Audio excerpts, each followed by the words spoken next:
जय हिंद, वंदे मातरम।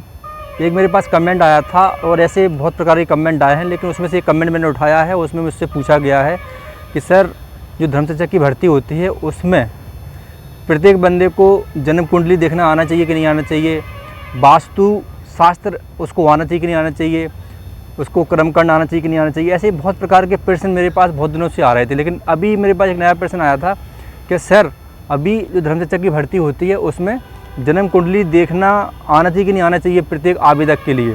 देखो, मैं आप लोगों से बता देता हूँ कि बेसिक जानकारी हम लोगों को होना चाहिए।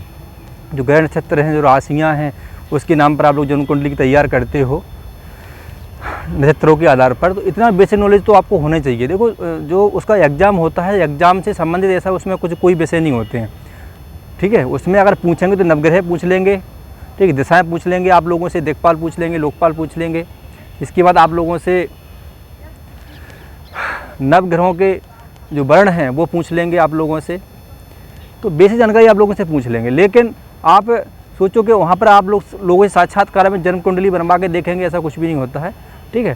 साक्षात्कार से संबंधित आपका ये प्रश्न है, तो उसमें बेसिक जानकारी आप लोगों को व्यावहारिक रूप से होना चाहिए, पता होना चाहिए आप लोगों को, ठीक है। कि अगर आपको कोई डेट ऑफ बर्थ दे दे कि मेरा जन्म 3 अप्रैल 1998 में हुआ था, तो आप इतना तो निकाल सकें कम से कम कौन सा दिन पड़ रहा था, कौन सा दिवस था, इतना तो पता ही होना चाहिए।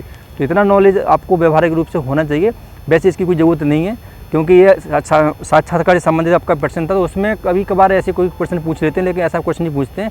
लेकिन अगर आप लोग देखोगे, साक्षात्कार में मुख्य विषय होता है आपका कर्मकांड, वो आपको आना बहुत आवश्यक है। वास्तुशास्त्र अगर हम लोग देखें तो इसके प्रश्न आपके पेपरों में भी आ जाते हैं, एग्जाम में भी आ जाते हैं, ठीक है। सेकंड पेपर धर्मशास्त्र का होता है, उसमें कभी कभार आ जाते हैं, लेकिन उसमें इतना ज़्यादा नहीं। लेकिन नॉलेज होना चाहिए, क्योंकि साक्षात्कार में जाकर टकराती हैं सारी चीज़ें।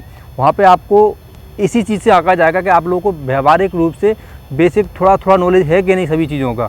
तो ऐसा कोई ज़रूरी नहीं है कि आपको जन्म कुंडली बनाना आना ही चाहिए, लेकिन आपको थोड़ा बहुत नॉलेज होना आवश्यक है उसमें से, ठीक है। तो गहराई नहीं, लेकिन ऊपर से थोड़ा सा पता होना चाहिए आप लोगों को, ठीक है। जय हिंद, वंदे मातरम।